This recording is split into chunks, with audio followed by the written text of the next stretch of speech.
Esse é o canal dos Altos Céus. Se inscreva e compartilhe. Cristo e a Igreja. Sermão pregado por Clemente de Roma no ano 101 da era cristã. Precisamos pensar em Cristo em termos elogiosos, irmãos.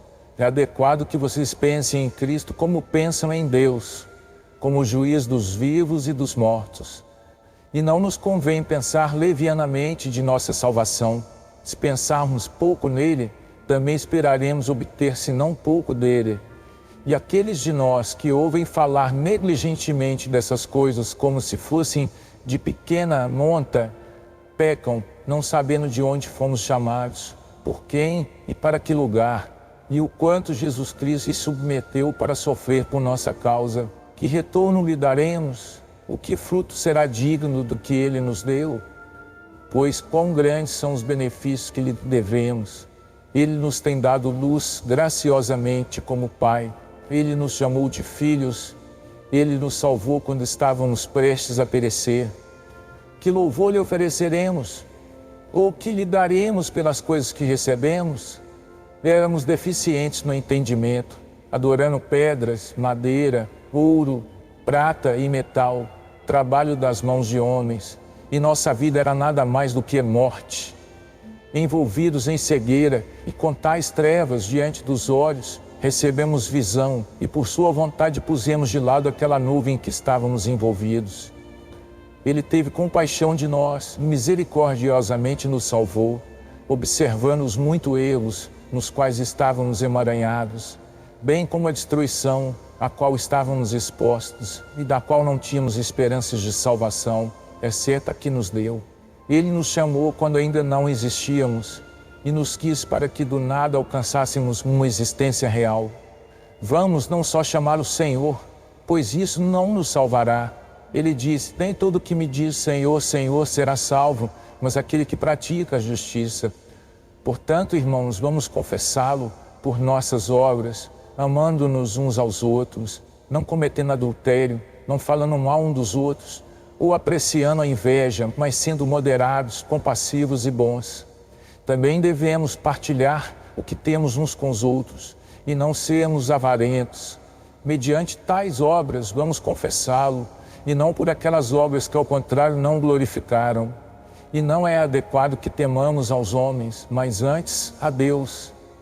Por isso, se fizermos tais coisas más, o Senhor diz: ainda que vós estivesseis reunidos comigo em meu próprio seio, contudo se vós não guardasseis os meus mandamentos, eu vos lançaria fora e vos diria: apartai-vos de mim, não sei de onde sois, vós obreiros da iniquidade. Esse mundo deve ser menosprezado.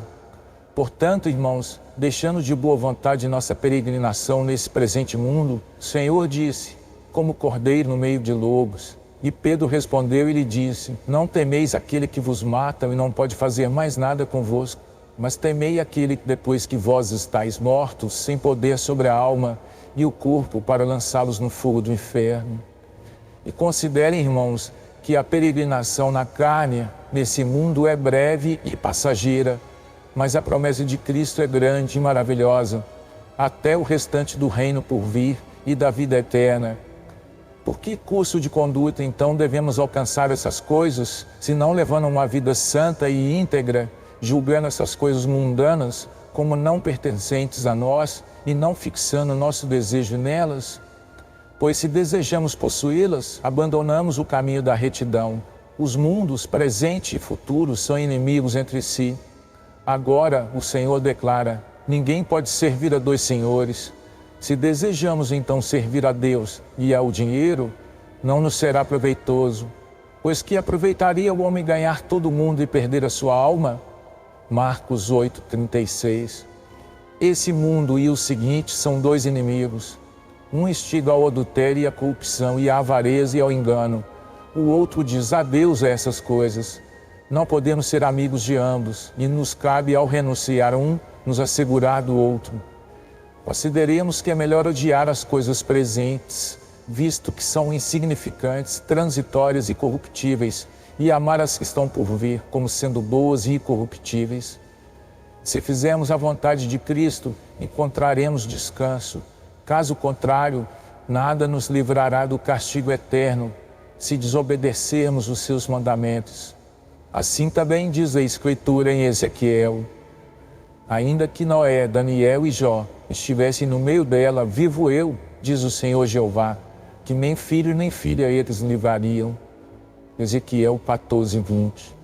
Se os homens tão eminentemente justos são incapazes, por sua justiça, de livrar os próprios filhos, como podemos esperar entrar na residência real de Deus, a menos que mantenhamos nosso batismo santo e imaculado? O que será nosso defensor, a não ser que sejamos achados possuidores de obras de santidade e justiça? Portanto, meus irmãos, lutemos com todo empenho, sabendo que em nosso caso a disputa está bem à mão e que muitos empreendem longas viagens para lutar por uma recompensa corruptível. Contudo, nem todos são coroados, mas só aqueles que laboram duramente e se esforçam gloriosamente. Esforcemo-nos, então, de modo que sejamos coroados. Corramos o caminho reto da corrida que é incorruptível e nos empenhemos para que sejamos coroados.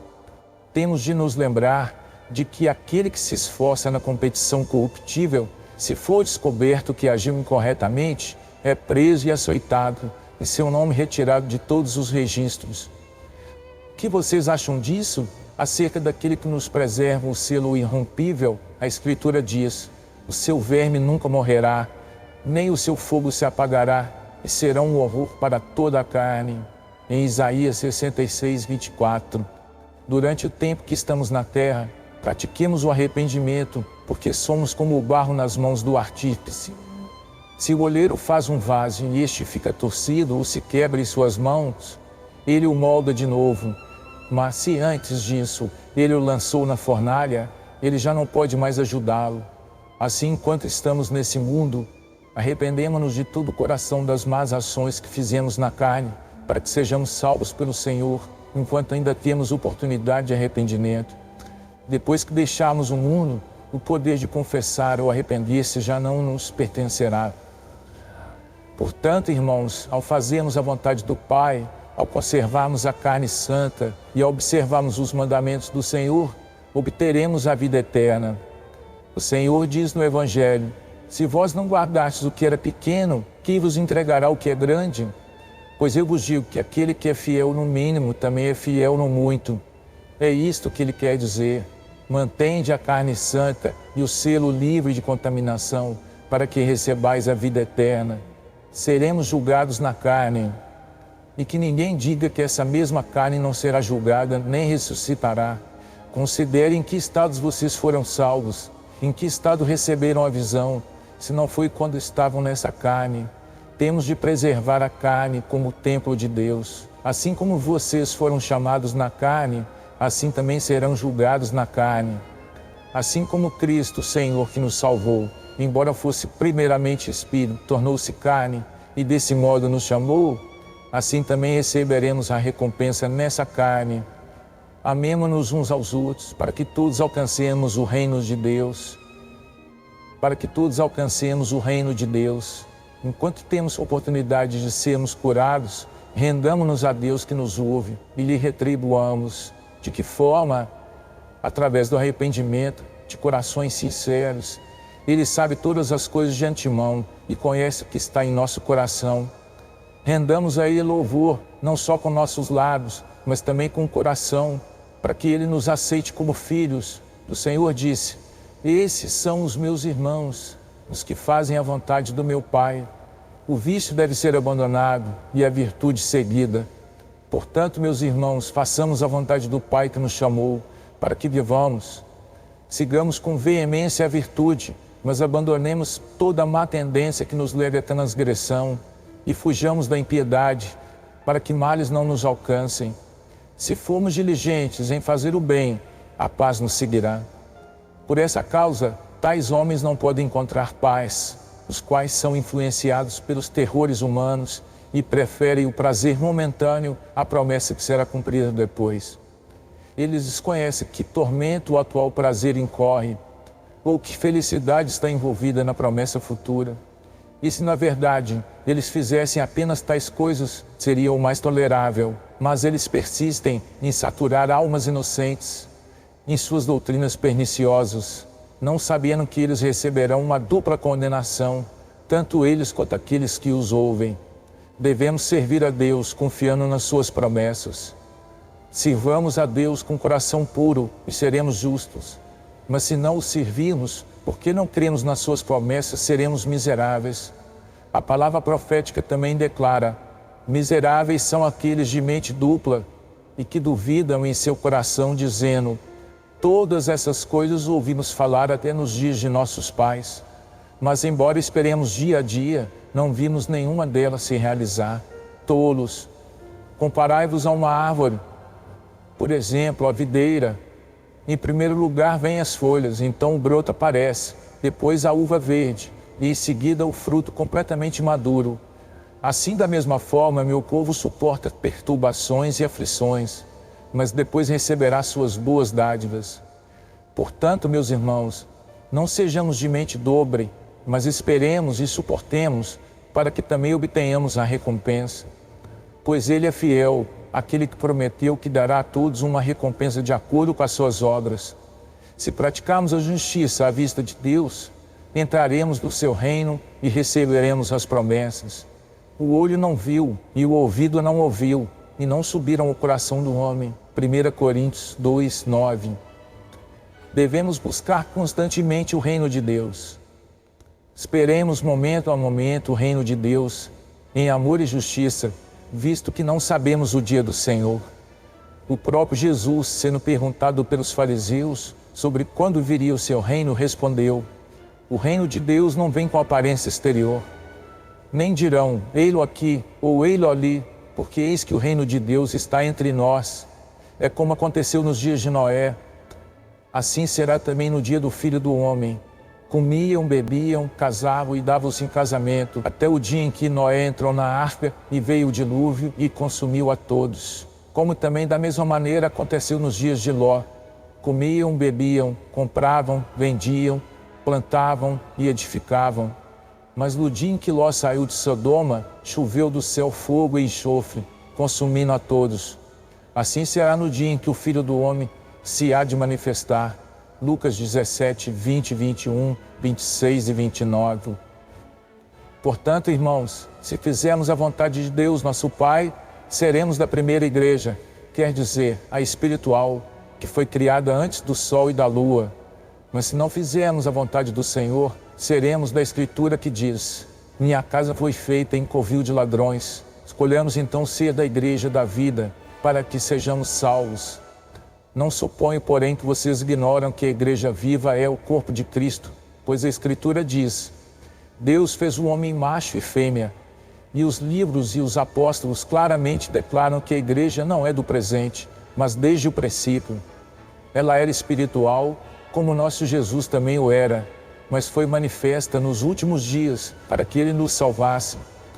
Agora a igreja, sendo espiritual, foi manifesta na carne de Cristo, querendo nos dizer que se qualquer um de nós a mantiver na carne e não a corromper, ele a receberá novamente no Espírito Santo, pois essa carne é a cópia do Espírito. Ninguém que corrompa a cópia participará da original. É isso que ele tem que dizer, é isso que ele quer dizer.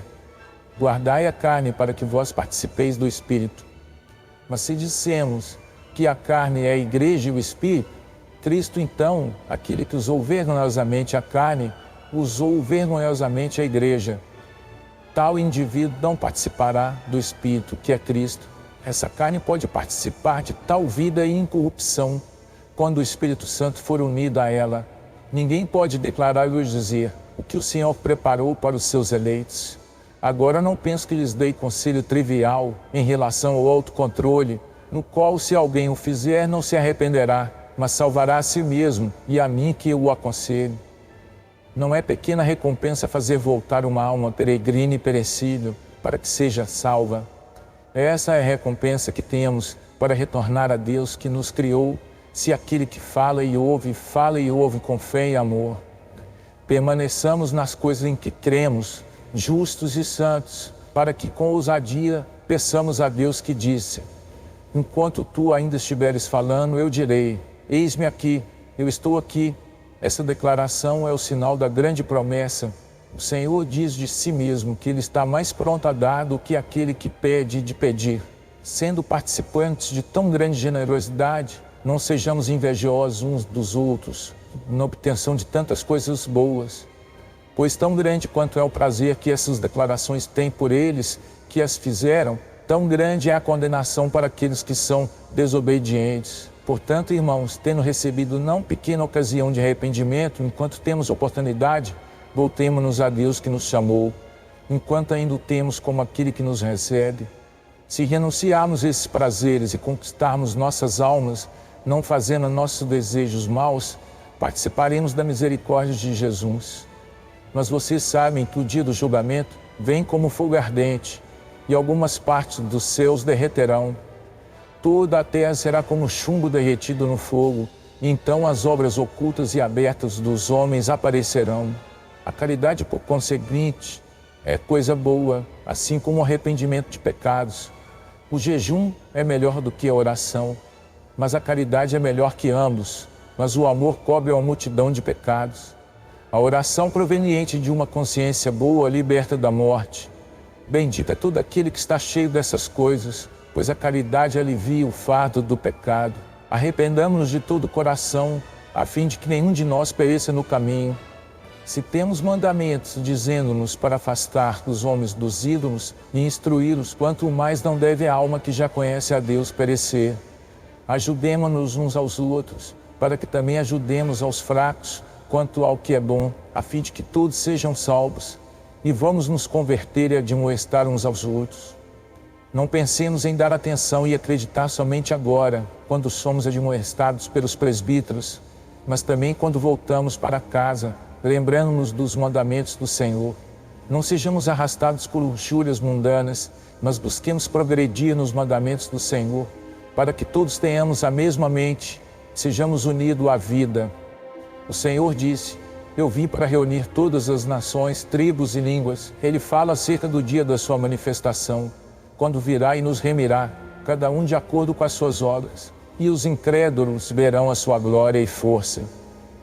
Eles acharão estranho quando virem a soberania do mundo de Jesus dizendo: ai de nós, tu eras aquele, e nós não sabíamos, não cremos e não obedecemos aos presbíteros quando eles declaravam as coisas concernentes à nossa salvação. E o seu verme nunca morrerá, nem o seu fogo se apagará, e serão um horror para toda a carne. E ele fala acerca daquele dia de julgamento, quando eles verão aqueles entre nós que eram descrentes e agiam enganosamente com os mandamentos do Senhor. Mas quando os justos que fizeram o bem suportaram tormentos e odiaram os prazeres da alma, virem aqueles que se desviaram e negaram a Jesus mediante palavras ou ações, o quanto eles são castigados com tormentos atrozes, um fogo inextinguível, darão glória a Deus dizendo: haverá esperança para aquele que de todo o coração serviu a Deus.